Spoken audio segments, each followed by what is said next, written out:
హరే కృష్ణ. అందరికీ నమస్కారం. Welcome back to Krishnadasi channel. శ్రీకృష్ణుని కృప వల్ల మీరందరూ చాలా బాగున్నారని ఆశిస్తున్నానండి.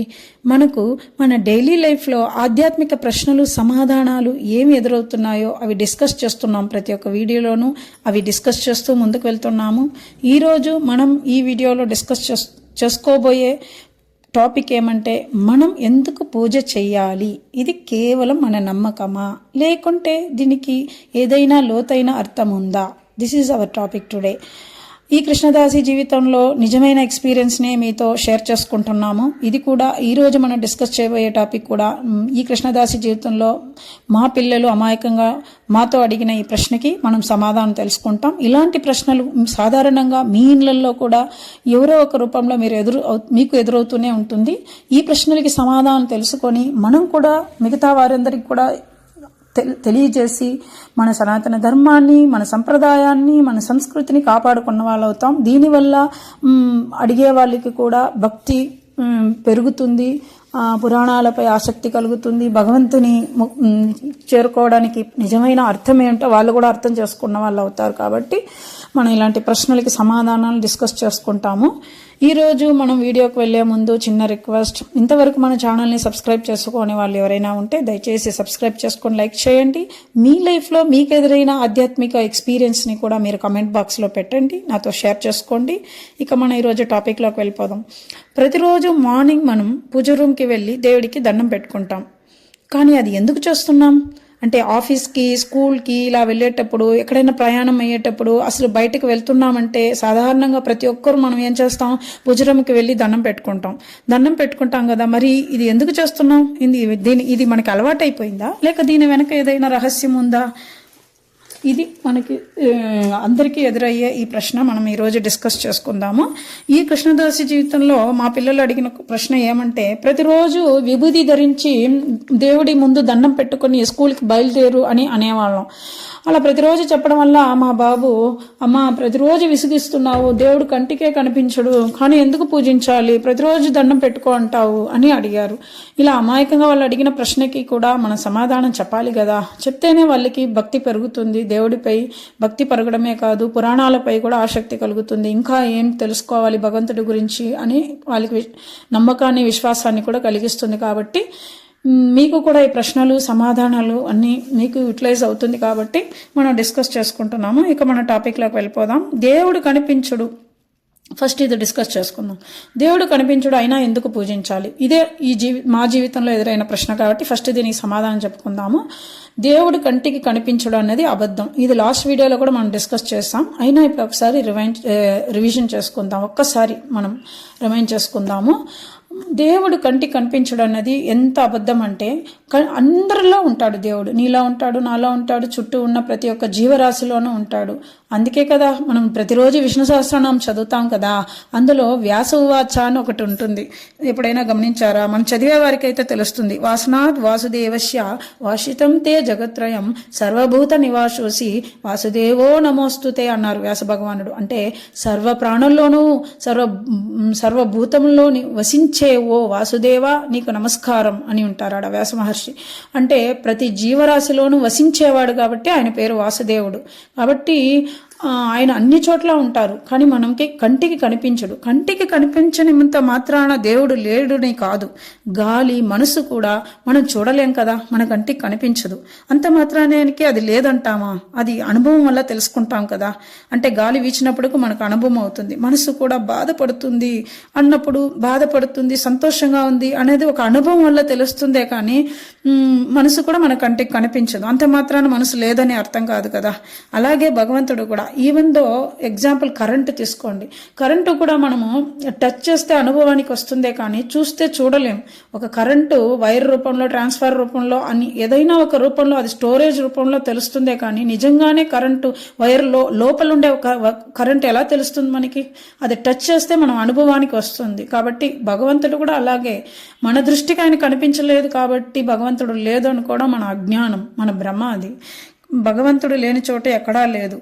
అది కాకుండా మన బమ్మెరపోతన భాగవతంలో కూడా చెప్పింటారు స్టార్టింగ్లోనే, హరిమయము విశ్వమంతయు, హరి విశ్వమయండు సంశయము పని లేదు, హరిమయము కాని అణువు పరమాణువు లేదు వంశపావన అని అంటారు. అంటే హరి అణువు పరమాణువుల్లో కూడా వ్యాపించుంటారు, హరి లేని చోట ఎక్కడా లేదు అన్నారు.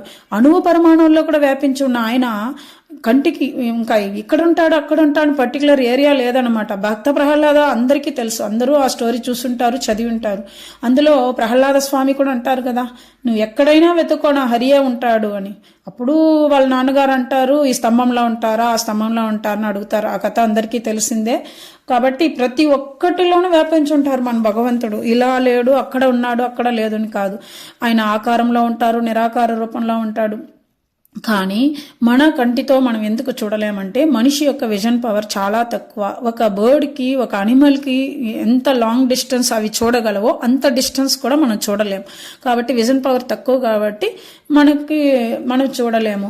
ఆ తర్వాత ఇంకొక విషయం కూడా, భగవద్గీతలో మన స్వామి అర్జునుల వారికి చెప్పుంటారు, విశ్వరూపాన్ని ప్రదర్శిస్తాను నీకు దివ్య దృష్టిని ప్రసాదిస్తాను అర్జున అని అంటారు. అంటే అలాంటి మహాభక్తుడైన అర్జునుల వారు కూడా వారి దృష్టితో భగవంతుని దర్శించలేడు. కాబట్టి స్వామి అక్కడ అన్నారు దివ్య దృష్టిని ప్రసాదిస్తాను అని. అంటే భగవంతుని ఈ దృష్టితో మనం చూడలేమన్నమాట. కానీ దానికి మించి మనపై ఆయన కరుణతో మన కంటికి కనిపిస్తూనే ఉన్నారు. అంటే మన నిజమైన భక్తులకి, మనసు ఉన్న వారికి, భగవంతుడిని అన్నిట్లో చూడగల వారికి అయితే అది రికగ్నైజ్ అవుతుంది. అంటే ఎంతో మహాభక్తులందరినీ స్వామిని స్వయంగా దర్శించారు, భౌతికంగానూ దర్శించారు. మనం కూడా ఇప్పుడు చూస్తూనే ఉంటాం. సూర్యచంద్ర రూపంలో ఉన్నారు భగవంతుడు, పంచభూత రూపంలో ఉన్నారు, గోమాత రూపంలో ఉన్నారు, నడమాడే తల్లిదండ్రుల రూపంలో ఉన్నారు, మంచి మనసున్న మనుషుల్లో ఉన్నాడు, ప్రకృతి రూపంలో ఉన్నారు, నిరాకారులై ఉన్నారు, ఆకారంలో ఉన్నారు, సకారంలో ఉన్నారు. స్వామి లేని చోట ఎక్కడండి? ప్రకృతి రూపంలో ఉన్నాడు కాబట్టి మనకి ఏం కావాలో అన్నీ సమకూరుస్తున్నాడు. పంచభూత రూపంలో ఉండి మనల్ని స్వయంగా ఆయన రక్షిస్తున్నాడు. వర్షం రూపంలో ఉండి మనల్ని సమృద్ధిగా పాడి పంటలని ప్రసాదిస్తున్నాడు. అగ్ని రూపంలో ఉండి మనకి సహాయం చేస్తున్నాడు, ఆకలిని తీరుస్తున్నాడు. వాయు రూపంలో ఉండి మన ప్రాణవాయువుగా ఉన్నాడు. ఎన్ని రూపంలో ఉన్నాడు స్వామి చూడాలంటే. ఎంతమంది ప్రతిరోజు మన స్వామికి నమస్కరిస్తున్నాం. ఇలా సూర్యచంద్రులకి ఎంతమంది నమస్కరిస్తున్నాం, పంచభూతాలకి ఎంతమంది నమస్కరిస్తున్నాం, కృతజ్ఞత చెప్తున్నాం. కంటి ముందే కనిపిస్తున్న స్వామి రూపాన్ని మనం ఎవరు గౌరవించటం లేదు కదా. అలాంటప్పుడు స్వయంగా భౌతికంగా భాగవతంలో స్వామిని ఎలా వర్ణిస్తారో అలాంటి రూపంలో వస్తేనే కృష్ణుడా? కాదు, అన్ని రూపంలో ఉన్నవాడు కృష్ణుడే అని గుర్తించాలి. వాడే నిజమైన భక్తుడు. ఇప్పుడు మన స్వామి అన్నారు, దేవుణ్ణి ఎందుకు ప్రార్థించాలి అనడానికి ఒక సమాధానం. మనకు ఆనందం వచ్చినప్పుడు అందరితో పంచుకుంటాం, కానీ బాధ వచ్చినప్పుడు మనం మనసు ఎవరిని వెతుకుతుంది? అందరికీ తెలుసు ఇది. మన మనసు చాలా బాధగా ఉంది, అప్పుడు మనం ఎవరిని వెతుకుతాం? ఒక స్ఫూర్తి, నమ్మకాన్ని, ధైర్యాన్ని, శక్తిని ఎవరైతే ఇస్తారో వాళ్ళని వెతుకుతాం కదా. అది ఎవరి దగ్గర దొరుకుతుంది? మనకు ఖచ్చితంగా మనకు కష్టంలో ఉంటే మనతో ఎవరూ ఉండరు. మన బంధువులు అసలే ఉండరు, పారిపోతారు మనకి సహాయం చేయాల్సి వస్తుందని. ఉంటే ఒకరిద్దరికి మంచి ఫ్రెండ్స్లో ఉంటే ఫ్రెండ్స్, స్నేహితులు కూడా తోడుంటారు. వాడు కూడా ఒక లిమిట్ వరకే ఉంటారు. కానీ చాలా చాలా మనసు బాధతో కష్టంలో మునిగిపోయామంటే ఖచ్చితంగా ఫ్రెండ్స్ వల్ల కూడా సహాయం చేయలేరు అన్నప్పుడు ఎవరు గుర్తొస్తారు? భగవంతుడే గుర్తొస్తాడు. కాబట్టి ఎలాంటి కష్టం ఉన్నా, ప్రాణం పోయే స్థితిలో ఉన్నా కూడా మనకి ఒక శక్తిని, నమ్మకాన్ని, ధైర్యాన్ని ఈ పూజ ఇస్తుందండి. అది దేవుడి దగ్గరే మనకి ఆ మనశ్శాంతి కలుగుతుంది. కాబట్టి ఖచ్చితంగా దానికోసం మనం పూజించాలి. స్వామి యదా యదా హి ధర్మస్య గ్లానిర్భవతి భారత అభ్యుతాదనమధర్మస్య తదాత్మానం సృజామ్యహం అన్నారు. అంటే ధర్మం తగ్గినప్పుడు, మనుషులు దారి తప్పినప్పుడు నేను తప్పకుండా వస్తాను, అవతరిస్తానని కృష్ణ భగవాన్ చెప్పాడు కదా స్వయంగా భగవద్గీతలో. అంటే దేవుడు మనల్ని ఒంటరిగా వదిలేయలేదు, మన కోసం అవతరిస్తాను అని చెప్పాడు కదా. అంటే భక్తికి హామీ ఇస్తున్నాడు, స్వయంగా మన భగవంతుడే హామీ ఇస్తున్నాడు. అప్పుడు ఆయనే హామీ ఇచ్చినప్పుడు మనం తప్పకుండా పూజించాలి కదా. మనం పూజించడం వల్ల, ఇప్పుడు పూజ అంటే కేవలం పూలు పెట్టడం, దీపం వెలిగించడం కాదండి.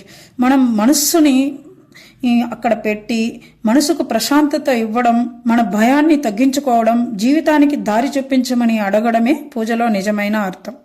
అంటే పూజ చేయడం వల్ల ఏమండి లాభాలు అంటారా? పూజ చేస్తే దేవుడు వెంటనే కష్టాలు తీసేస్తాడా? ఈ క్వశ్చన్ కూడా మాకు ఎదురైన ప్రశ్ననే.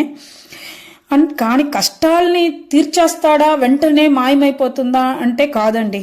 ఆ కష్టాల్ని ఎలా ఎదుర్కోవాలి అనే శక్తిని ఆయన మనకు ప్రసాదిస్తాడు. మనసు గందరగోళంగా ఉంది అంటే అప్పుడు మీరేం చేస్తారంటే ఎవ్వరు లేని చోటికి వెళ్ళి ఆకాశాన్ని చూస్తూ కృష్ణ, గోవింద, నారాయణ, వాసుదేవ, శివ అని అరవండి. ఒక్కసారి అర్చి చూడండి, మనిషికి ఎంత ప్రశాంతతతో కలుగుతుందో. అసలు నిజంగా ఒక రహస్యం చెప్పనా, నాకైతే చాలా చాలా ఎక్స్పీరియన్స్ ఉన్న ఒక విషయం ఏమంటే, ఈ కృష్ణదాసి మనసుకి ఎప్పుడైనా కష్టం వస్తుందో, ఎప్పుడల్లా ఆ మనసు ఆందోళనగా ఉంటుందో, ఎప్పుడు ఎవరూ లేనప్పుడు పైన అప్స్టైర్స్కి వెళ్ళి ఆ ప్రశాంతంగా ఉన్న ఆకాశాన్ని చూడండి. ఏమి ఫీల్ అవుతుందో తెలుసా? ఒక్కసారి ఈ వీడియో విన్నవారు ఒక్కసారి వెళ్ళి అలా ఈవినింగ్ టైమ్స్లో చల్లగా గాలి వీస్తున్నప్పుడు, సంధ్యా సమయం అవుతున్నప్పుడు, పక్షులు కిలకల రాగాలతో వాళ్ళ గూటికి అవి చేరుకునేటప్పుడు ఆకాశాన్ని కేసి ఒక్కసారి ఏ డిస్టర్బెన్స్ లేకుండా చూస్తూ అలా 10 నిమిషాలు కూర్చోండి, ఒక 5 నిమిషాలు కూర్చోండి.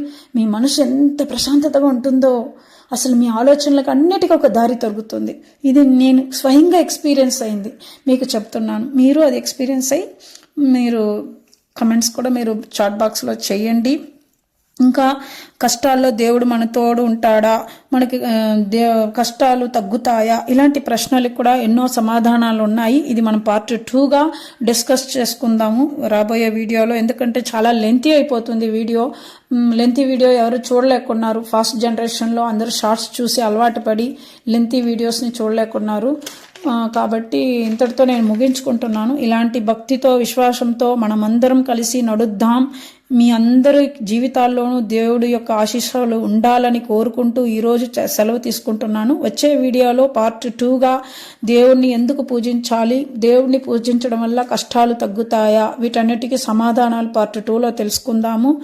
ఈ మాటల్ని మీతో పలికించిన నా ప్రభు అయిన నా కృష్ణ భగవంతుడి పాదాలని మనస్ఫూర్తిగా స్మరించి కృతజ్ఞతాభావంతో వారికి నమస్కరించుకుంటూ సర్వం శ్రీకృష్ణ పాదారవిందార్పణమస్తు. హరి ఓం తత్సత్. జై శ్రీ కృష్ణ, జై హింద్, బోలో భారత్ మాతా కీ జై.